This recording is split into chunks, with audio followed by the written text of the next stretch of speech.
O que é dependência? Alguns falam, falta de vergonha na cara, já ouvi isso. É só ter força de vontade.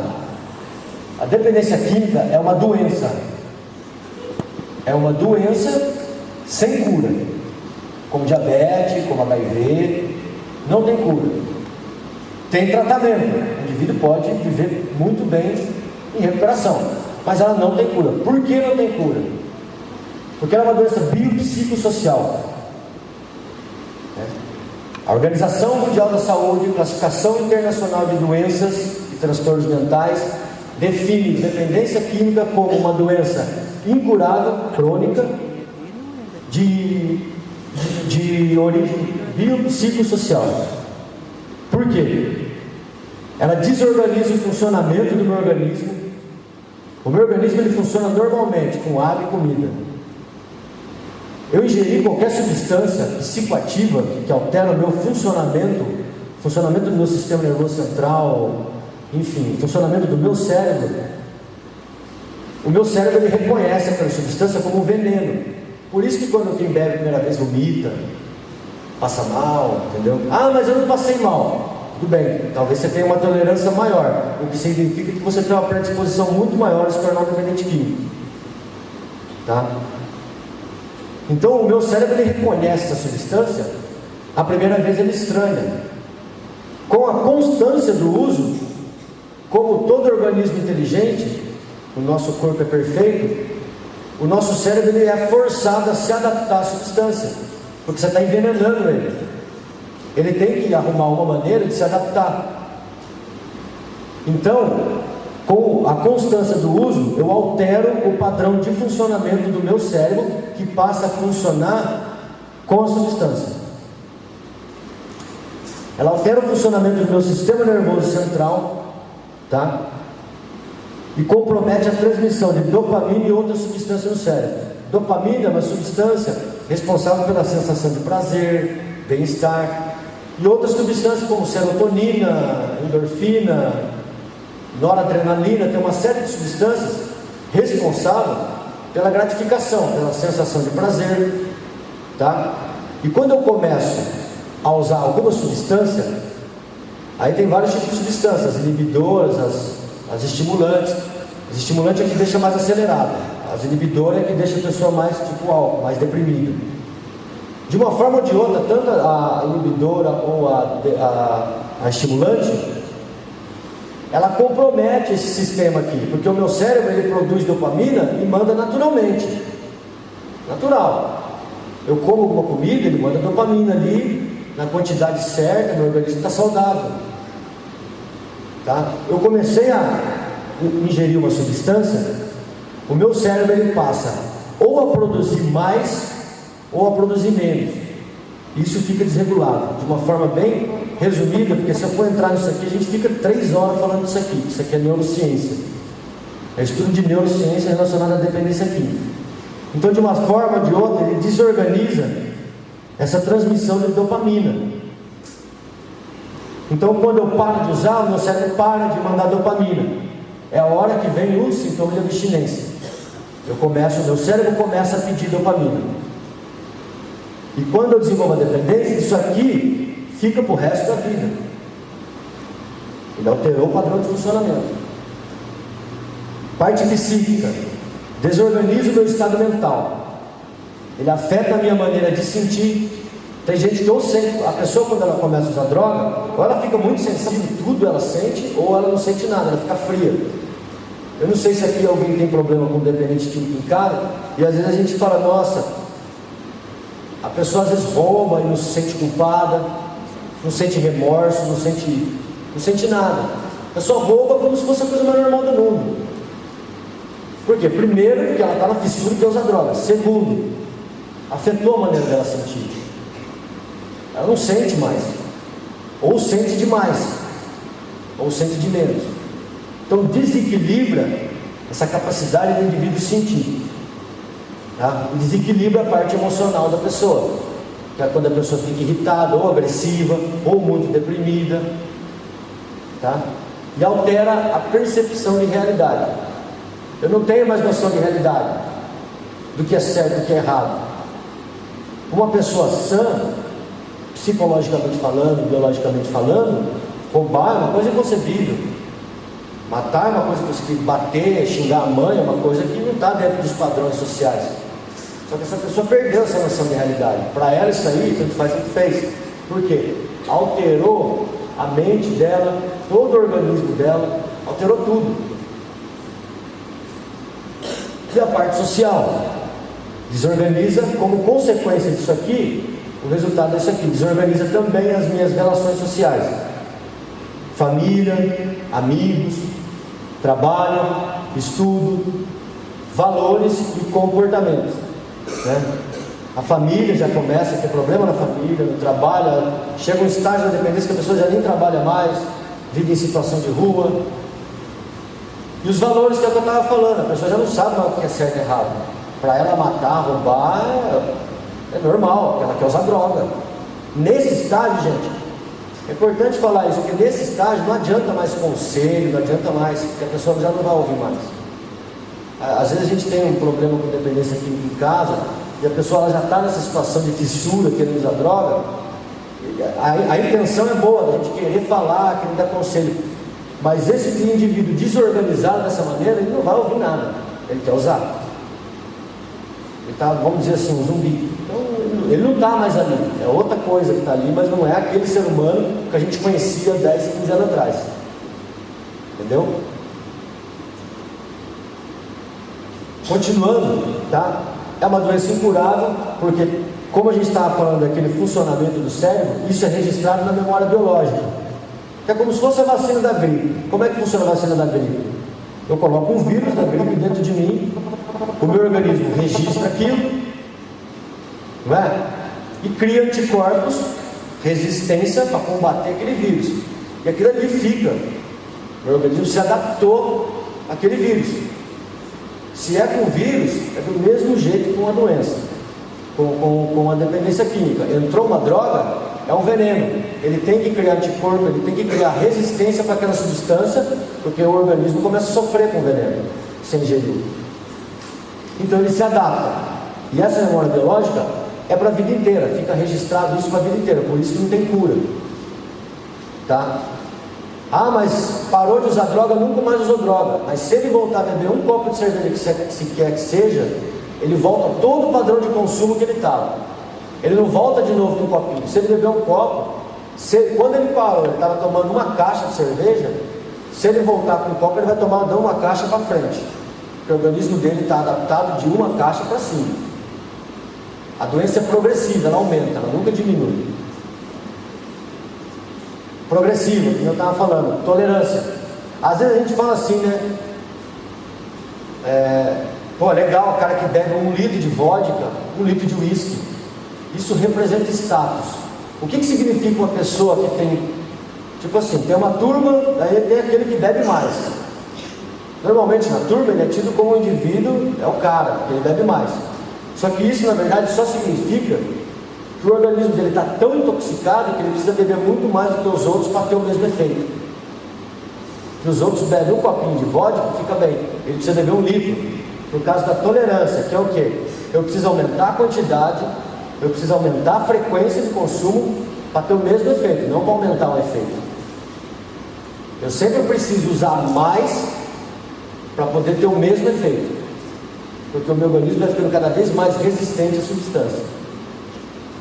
Parte psíquica, compulsão, que é o desejo incontrolável. Compulsão é um dos critérios do CID, da Classificação Internacional de Doenças, para avaliar se o indivíduo é dependente químico ou não. É o primeiro critério, quando a gente vai avaliar, qual que está o estágio de compulsão do indivíduo. Como é que ele estava? Toda hora? Vivia em função da droga? 24 horas? Né? Então a gente avalia primeiro como que está a compulsão do indivíduo, que é o forte desejo, é o desejo que a pessoa não consegue controlar. E os transtornos também são desenvolvidos pela dependência química, ou como a gente estava falando, a pessoa já tinha o transtorno antes da dependência química, tá? Ansiedade, depressão, fobias, psicoses como a esquizofrenia, por exemplo, a maconha, que causa psicose tóxica, é muito comum hoje, e as paranoias. Paranoia é achar que está sendo perseguido, achar que todo mundo está olhando para ele, quer matar ele, que é muito comum em dependente de cocaína e crack, tá? Só que esses transtornos, como eu falei, às vezes o indivíduo pode desenvolver isso como consequência da dependência química. O indivíduo é dependente química, acaba desenvolvendo um transtorno ansioso, uma depressão, então que a gente chama de comorbidade, uma doença que foi consequência de outra doença. Como também ele pode ter isso desde criança e buscar na droga uma maneira de aliviar esse transtorno. É vice-versa. Às vezes a pessoa já era assim e achou na droga uma maneira de ficar melhor. E a parte social que eu estava falando, empobrecimento de repertório, que são os eventos sociais, perda dos eventos sociais. A pessoa acaba, cada vez que passa, que aumenta o nível de dependência, ela passa a perder o repertório de eventos sociais dela. Coisas que ela fazia, ela já não faz mais. Aquilo que ela ainda faz, só se for com droga, tá? Eu ainda vou no churrasco, mas só se tiver droga. Eu vou ver minha família, mas vou ter que dar um tirinho antes. Entendeu? Então a pessoa passa a noite, toda a vida dela em cima do consumo. E não o consumo em cima da vida dela. Ela não adapta o consumo com a vida dela, ela adapta a vida dela para o consumo. Quando você troca essa ordem, você já está dependente. Se antes eu conseguia fazer minhas coisas e adaptava o consumo de droga com a minha rotina, ainda eu estou no uso. Se eu comecei a inverter a ordem, comecei a adaptar a minha vida em função do consumo, não é problema, porque daí eu passo só a fazer as coisas para consumir. Comprometimento das relações, vai comprometendo todas as relações, os amigos vão se afastando, isso já, a gente está cansado de saber. Briga em família, briga conjugal, briga com o filho, e perdas substanciais, perda de emprego, abandono dos estudos, namorada abandona, enfim, dívida, e vai tendo perda em cima de perda, tá? Então a dependência química, quando não tratada, quando tratada, tem recuperação. Tem recuperação. Tem indivíduo que faz um tratamento, tem indivíduo que faz dois. O que importa é a pessoa estar se tratando, porque como é uma dependência, é uma doença que não tem cura, talvez a pessoa pode não se recuperar na primeira, tem que fazer 1, 2, 3, é uma doença que não tem cura. Então ela não tratada, ela aumenta a probabilidade de morte, tanto direta como overdose, que a gente costuma ouvir. Quando a gente pensa em overdose, a gente pensa em cocaína, crack, mas o coma alcoólico também é uma overdose. O coma alcoólico é só um nome bonito, porque o álcool é uma droga liberada, então eles não chamam de overdose porque está associado com drogas ilícitas, cocaína, crack, mas o coma alcoólico nada mais do que uma overdose, é um excesso de dosagem que a pessoa tomou e pode levar à morte. O álcool pode levar à morte como alcoólico. Indireta, morte indireta, que é o desregramento, acidente, briga, doença sexualmente transmissível, doenças oportunistas, ou seja, o consumo compulsivo de droga baixa a minha imunidade, eu posso ter outras doenças. No caso do álcool, cirrose, problemas de fígado, tá? E uma série de doenças que elas acontecem a hora que o seu organismo está mais fraco, por causa do uso excessivo. Então as doenças vêm e se instalam, tá? Então tá, agora falando de tratamento, né? A dependência química, quando não tratada, pode levar à morte, mas quando tratada, ela pode recuperar muitas pessoas. E algumas formas de tratamento que existem são, antes não, segundo os princípios da NIDA, que é o Instituto Nacional de Drogas de Abuso dos Estados Unidos, ele tem alguns princípios, ele fala que não há um tratamento que seja adequado para todas as pessoas, tá? Às vezes tem comunidade terapêutica, tem CAPS, tem vários tipos de tratamento. Então, às vezes o indivíduo ele não se identifica com o tratamento, ele vai para outro, então tem vários tipos de tratamento, levando em consideração cada pessoa, a necessidade dela, o estágio de dependência que ela se encontra. Tem dependente que se encontra em estágio muito avançado que tem que ser internação, porque ele não consegue se recuperar onde tem fácil acesso à droga. Já tem estágio que às vezes a pessoa pode participar do programa do CAPS, ela consegue, O CAPS é um ótimo programa e que não precisa de internação, vai depender do indivíduo. Então, os modelos de tratamento são medicamentoso, que é o tratamento à base de medicamento, principalmente nos alcoolistas. Muitas vezes eu costumo falar que às vezes a gente vê o crack na televisão, a gente acha que o crack é uma dependência muito... O álcool é pior que o crack. Para quem conhece uma comunidade terapêutica e já viu uma pessoa sofrendo de sintoma de abstinência de álcool, sabe do que eu estou falando. A pessoa tem convulsão, cai no chão convulsionando, tem tremedeira, isso é comum a gente ver. Tremedeira é um sintoma de abstinência. Então ela precisa tomar medicamento para poder parar, senão ela não consegue. Tem o tratamento psicológico, que muitas vezes o tratamento psicológico é em conjunto com o medicamentoso, tá? Clínica de reabilitação, que utiliza os dois métodos, tanto psicológico como medicamentoso. Os CAPS AD ambulatorial, que tem em várias cidades, né, que é o Centro de Atenção Psicossocial de Álcool e Drogas. Tem reunião de grupos de apoio, tem atendimento, tem receita médica, também trabalha com medicamento. E tem as comunidades terapêuticas, né, que se aproximam um pouco das clínicas de recuperação, mas com uma diferença. A clínica de reabilitação, o tratamento é involuntário, que é onde a gente vê que acontece essa internação compulsória às vezes. Em comunidade terapêutica não, só vai quem quer se tratar, só internação voluntária. Tanto que é tudo aberto, não tem muro, não tem cerca, não tem nada, a pessoa fica se ela quiser. Tá? Os objetivos do tratamento é parar a doença e recuperar a pessoa. Primeira pessoa. Parar a doença, a gente para a doença quando a pessoa entra numa comunidade. Mas a gente precisa recuperar o indivíduo. Lembra dos fatores que a gente estava falando? A gente precisa tentar ao máximo recuperar aquele indivíduo lá. Recuperar a autoestima desse indivíduo, desenvolver a habilidade dele lidar com frustração, desenvolver autonomia nele, recuperar a pessoa como um todo. Parar com droga vai ser só consequência daí. Reabilitar a estrutura física e psicológica desse indivíduo. Proporcionar um ambiente saudável, criar condições para que o dependente seja agente da sua própria mudança. Numa comunidade terapêutica, que é o modelo que eu tenho mais experiência, ninguém muda ninguém, igual eu tinha ouvido aqui. Eles são responsáveis por fazer parte da própria mudança, eles se mudam. É o que a gente chama de pressão dos pares. Então, o convívio com outros faz ele mudar. Porque tem cobrança, tem que se adaptar, e tem uma série de reuniões e terapias lá que proporciona esse indivíduo mudar. Normalmente esse indivíduo que não está pronto, que não consegue se adaptar a essa mudança tão extensa, ele desiste do tratamento. E auxiliar o dependente a reintegrar-se na sociedade, assumindo suas funções como cidadão, membro de uma família, trabalhador e ou estudante. Isso é recuperar a pessoa. Não adianta eu parar com a droga e essa pessoa continuar com os mesmos problemas. Essa pessoa provavelmente ela não vai conseguir se desenvolver aqui fora.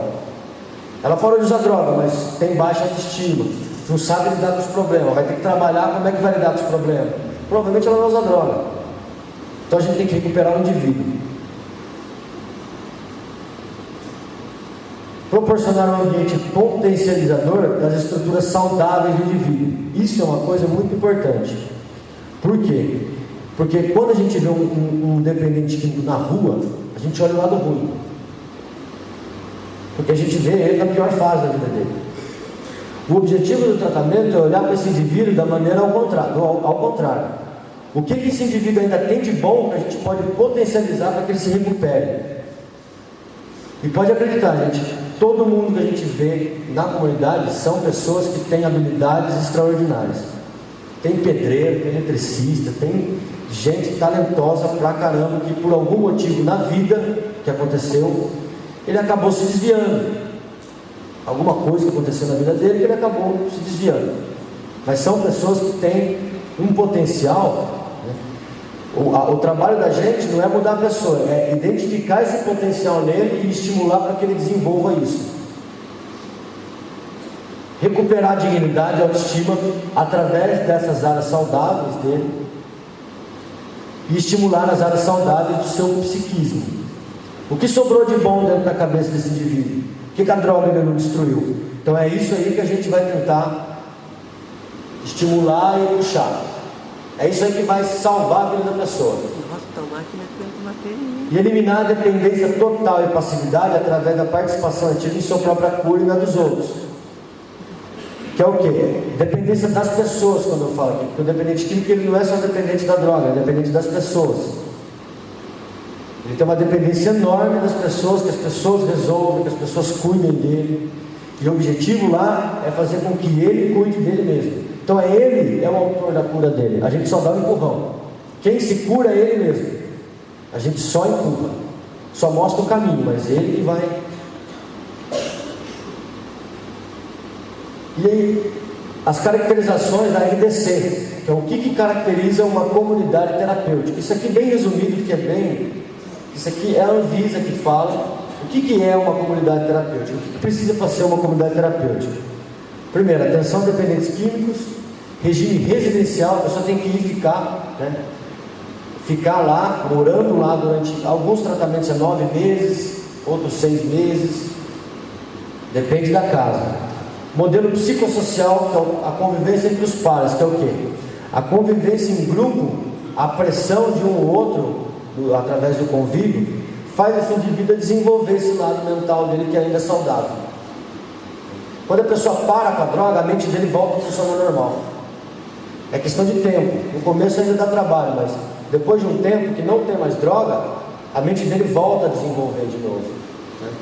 E aí ele se torna capaz de desenvolver a área psíquica dele e ir para frente. Ambiente protegido, a gente estava discutindo isso antes de vir, né? Que a comunidade, por exemplo, às vezes é dentro da cidade. Quando a gente fala de ambiente protegido, normalmente é aconselhável que a comunidade ela seja longe da cidade, onde dificulte o acesso à droga. Porque nesse momento, nesse período de tratamento, ainda o indivíduo ele é incapaz de se controlar sozinho. O objetivo nosso lá dentro é desenvolver isso nele. Mas para quem está entrando na comunidade, ele não consegue se controlar. Se for uma comunidade dentro da cidade, provavelmente ele vai sair e vai usar droga. Então tem que ser um ambiente afastado, onde não tem droga, não tem violência e não tem sexo. Essas 3 coisas, né? Não droga, não violência e não sexo dentro da comunidade. Isso é um ambiente protegido. Resgate à cidadania, reinserção social, reabilitação física e psicológica, plano individual de tratamento, que é o que a gente estava falando. Não tem um tratamento que é para todos. A gente não pode encaixar a pessoa num padrão que serve para todos. A gente tem que encaixar o nosso trabalho para cada pessoa, porque cada ser humano é único. A gente encaixa o nosso trabalho para cada pessoa. E a caracterização metodológica da comunidade é adesão voluntária. O indivíduo só fica se ele quiser. Possibilidade de abandono da CT sem constrangimento da equipe. Isso aqui era muito comum nas comunidades antigas. Então, por isso que esse regulamento, tanto da FEBRAT quanto da Anvisa, veio para monitorar isso aí, para regulamentar isso aí. Porque as comunidades antigamente eram meio carrasca, vamos dizer assim. Então o que acontece? A pessoa indo embora, ela passava por uma série de humilhação, ela era constrangida por parte da equipe. Então agora faz parte do regulamento da Federação Brasileira de Comunidade Terapêutica que isso é inadmissível. Uma comunidade assim pode até ser processada. E sistema de sanções bem definido.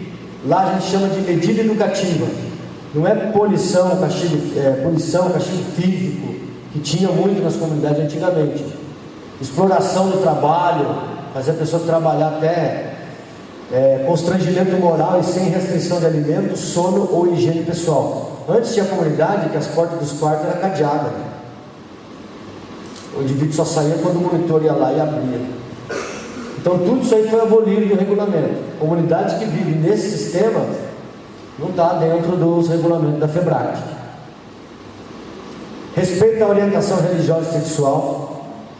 Toda comunidade, segundo as normas da FEBRAT, tem que ser ecumênica, que é o quê?